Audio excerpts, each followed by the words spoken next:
Nem todo mundo tem condições de comprar uma casa, ainda mais nos dias de hoje que os preços estão a aumentar. O Governo, ao decidir que rendas de 2.300 euros são rendas acessíveis e rendas moderadas, esta escolha não resolve o problema de ninguém e só contribui para a especulação imobiliária.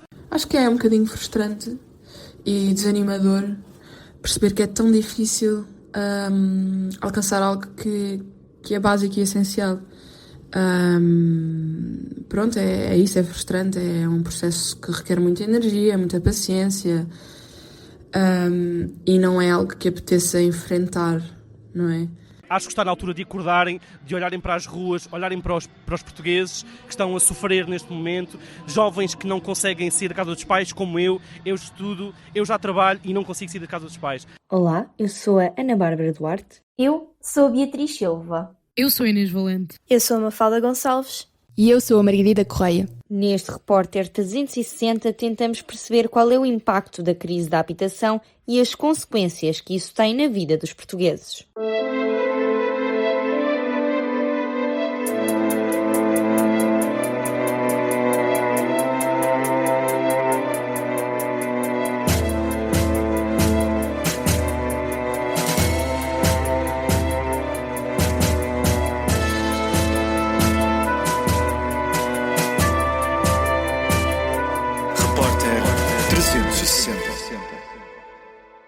Estudar, arranjar trabalho, comprar casa, construir uma família. Se antes era o expectável para a maioria, hoje o cenário inverte-se. Poucos são os jovens que se imaginam em sair de casa para irem viver sozinhos, e muito menos comprar uma. A realidade atual é madrasta para aqueles que querem dar um passo em frente e tornar-se mais independentes. Talvez, mais de 50% das casas que estão para arrendar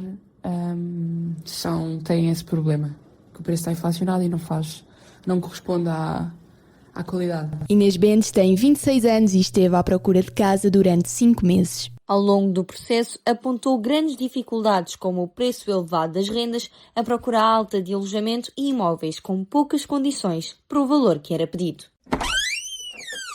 Viver sozinha, mesmo estando a trabalhar, no início de carreira, acho que era muito, muito, muito difícil.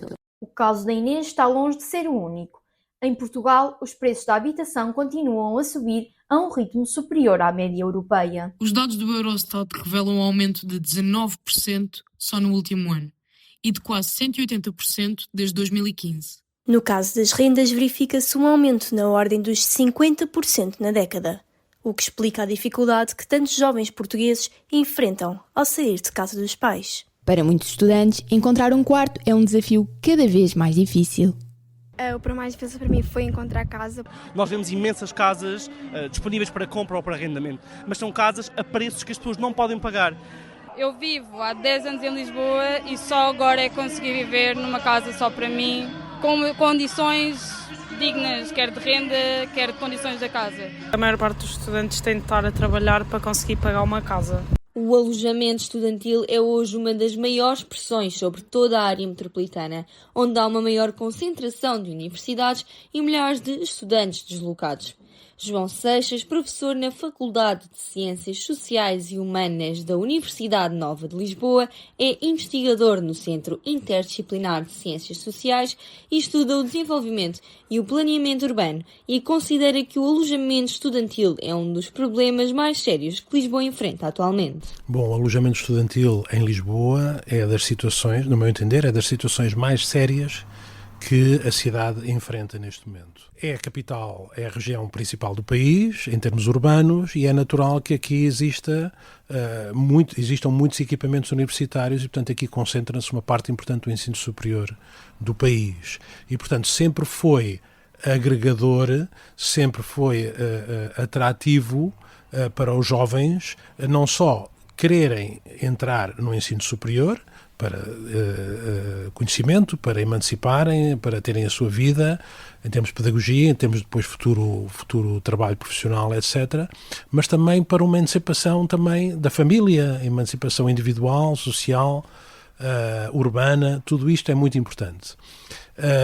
E, portanto, em Lisboa, neste momento, há uma oferta muito grande, quer pública, quer privada, de ensino superior. Nos últimos anos, o aumento dos preços no imobiliário agravou o problema, sobretudo no arrendamento, onde muitos estudantes procuram quartos.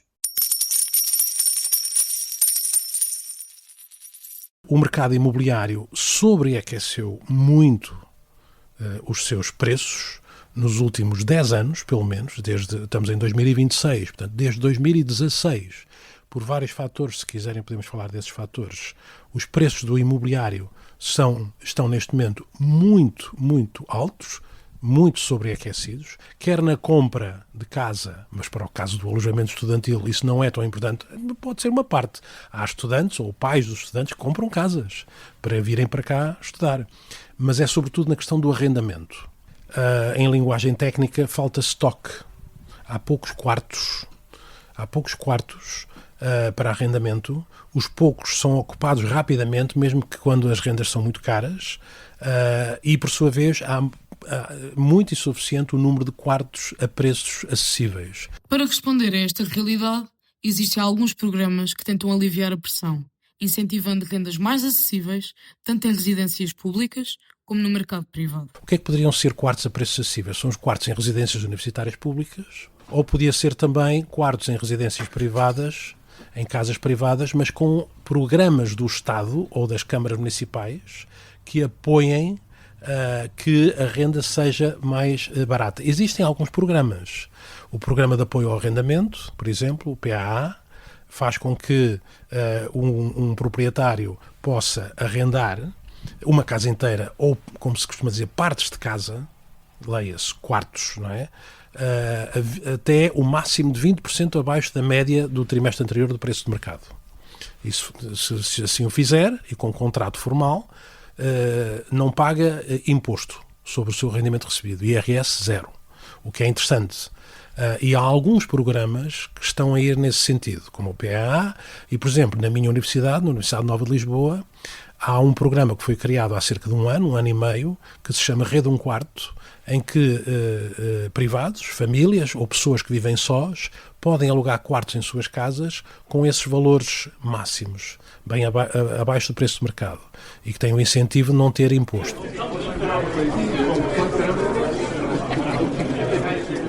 Ainda assim, a escassez mantém-se e continua a marcar o acesso ao ensino superior, criando desigualdades entre os estudantes. Infelizmente, todos os quartos nas residências universitárias nunca são suficientes para este problema que está a acontecer neste momento, para esta gravidade. E, portanto, com esta gravidade. Portanto, a situação que existe neste momento é uma situação que está a criar desigualdades no acesso ao ensino superior. Diria até mesmo que está a fomentar as desigualdades socioeconómicas que vêm de trás, que vêm das famílias. As famílias com mais carências socioeconómicas não estão a conseguir que os seus filhos tenham o legítimo direito de vir estudar para Lisboa, para o Porto, ou para os principais polos universitários, porque uma das razões, se não a principal razão, é que o preço dos quartos, a renda dos quartos está extremamente cara. Perante esta realidade, há quem diga que a solução passa por mudanças concretas. Entre quem sente que há um problema por resolver, há várias ideias do que podia ser feito. Eu acho que o Estado devia dar mais apoios, principalmente aos estudantes que são deslocados e precisam. Para os jovens, principalmente que estão a começar, houvesse um apoio ou pensassem em diminuir um bocadinho a renda? Acho que deviam limitar muito as questões do alojamento local e do turismo no geral. E em questão de isenção de impostos para pessoas de altos rendimentos também tem que ser repensado para que pessoas comuns possam trabalhar e viver no mesmo sítio. Aquilo que é preciso é resolver o problema de raiz, combater a especulação imobiliária, garantir tetos às rendas, garantir que os preços do supermercado não sejam um grande peso no bolso das famílias. É isso que falta neste país. Porque o que muitas vezes acontece é impõem-se medidas e regras para controlar. Num cenário de crise habitacional crescente, torna-se cada vez mais claro que o Estado não pode afastar-se da responsabilidade de garantir um direito fundamental, o acesso à habitação. Embora esteja consagrado na Constituição, este direito continua, na prática, por assegurar a uma parte significativa da população.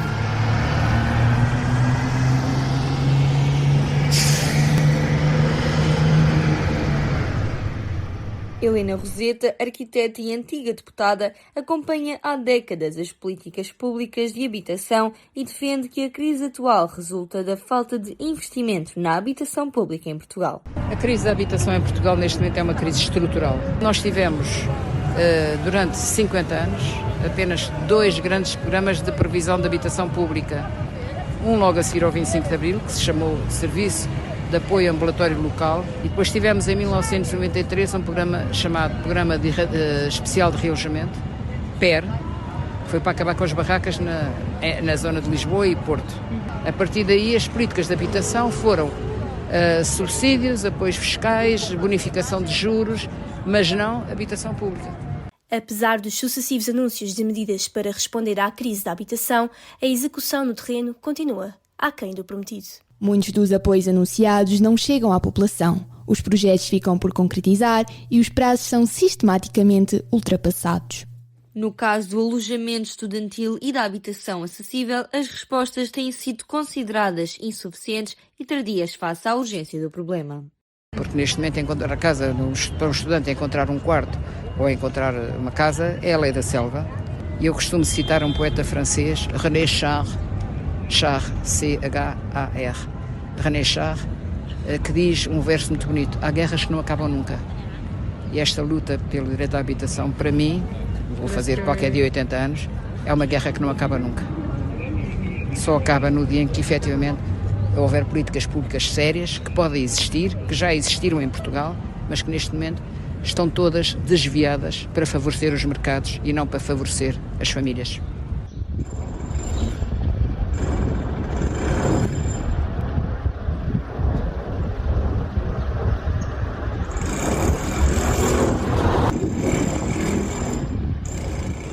Embora Portugal tenha recebido apoios, nomeadamente de fundos europeus para a construção de habitação, muitos portugueses continuam sem conseguir suportar os custos praticados. É preciso mudar a política de habitação, porque depois anuncia-se que vai haver um apoio, mas depois o apoio não chega. O governo que temos agora já desprezou completamente esta ideia da habitação acessível, criou um nichozinho para uns contratos de parceria público-privada para a habitação acessível, mas ao mesmo tempo inventou um conceito que devem ter ouvido falar de habitação de preço moderado, sim, em que a renda é até 2.300 euros e disso de moderado não tem nada. Helena não salienta só os pontos em que o país falha. Também apresenta possíveis mudanças que poderiam ser o pontapé de saída para uma melhoria na crise da habitação. O que eu mais temo, e sinto que já está a acontecer, é que a falta de resposta a questões tão centrais como a habitação, a saúde e a educação já está a minar a confiança na democracia. Precisamos urgentemente de aumentar no mercado de habitação em Portugal, aumentar a quantidade de soluções acessíveis, mesmo que não possam ser integralmente públicas, mas que sejam acessíveis, e controlar ou regular as que são de mercado livre. Perante este cenário, o reforço das políticas públicas tem sido apontado como essencial. A aposta passa sobretudo pelo aumento do número de residências universitárias e pelo apoio direto a estudantes e proprietários. O alojamento estudantil é um dos pontos mais decisivos onde o país devia atuar desde já, porque é não só urgente, mas fundamental para dar esperança às novas gerações. Portanto, em primeiro lugar, criar mais quartos em residências públicas. E quando digo residências públicas, quer dizer preços acessíveis, preços apoiados pela política pública.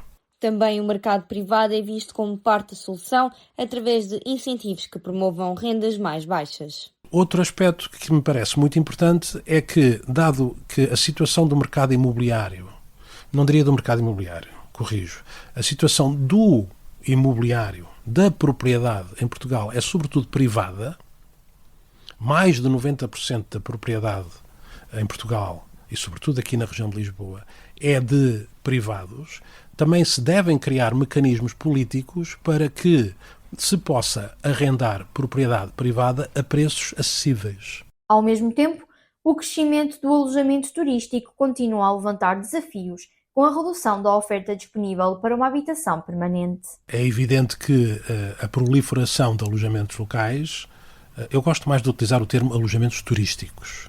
É alojamento turístico, não é bem alojamento local. É importante o conceito, ou a definição do conceito. A proliferação de alojamentos turísticos retira estoque habitacional, quer para famílias, quer para estudantes.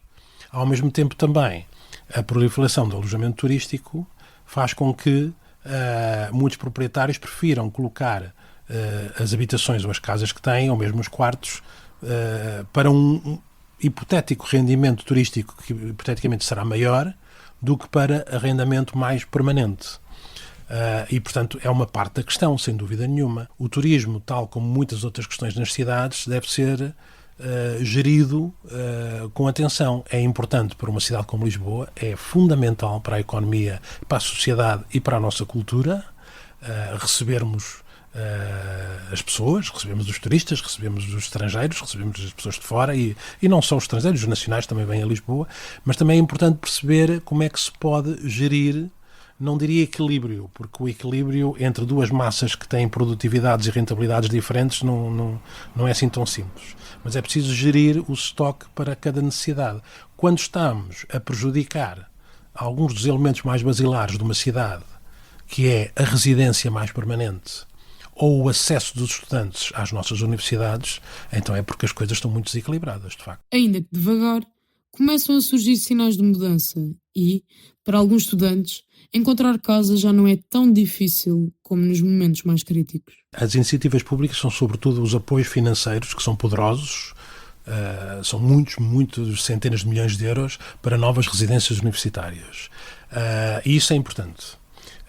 Mas ao mesmo tempo eu defendo que em paralelo devem ser criadas outro tipo de programas, outro tipo de políticas para que haja rendas acessíveis no parque privado, que muitas vezes está vazio e que podia ser utilizado e bem para rendas acessíveis.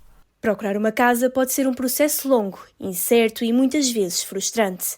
Mas nem todas as histórias seguem esse caminho. Eu acho que eu fujo um bocado à regra, porque quase todas as pessoas que eu conheço dizem que tiveram imensas dificuldades em encontrar casa e eu candidatei-me. Gonçalo Martinho vive na residência de Benfica do Instituto Politécnico de Lisboa desde 2023.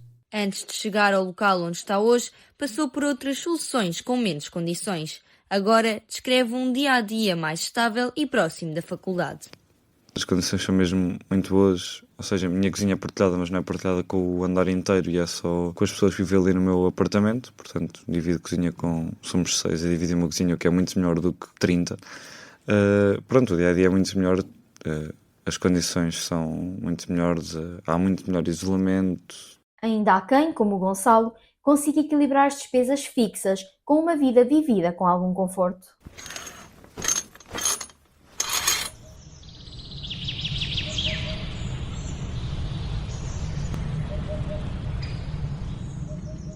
Eu procurei pelo Marketplace do Facebook e consegui mandar uma mensagem bem rápida e consegui o alojamento, mas eu tive sorte também. A minha renda até acaba por ser boa no que toca aos preços que se praticam hoje em dia e foi fácil até. Eu estou num T2 a pagar 800 euros, portanto acho que para o que estamos a viver é um preço justo, pronto, por assim dizer, sim. Esta reportagem foi produzida por mim, Ana Bárbara Duarte. Por mim, Beatriz Silva. Por mim, Inês Valente. Por mim, Mafalda Gonçalves. E por mim, Margarida Correia. O design é de Carlota Real e de Cláudia Martins. A sonoplastia do genérico é de Luís Batista. Acho que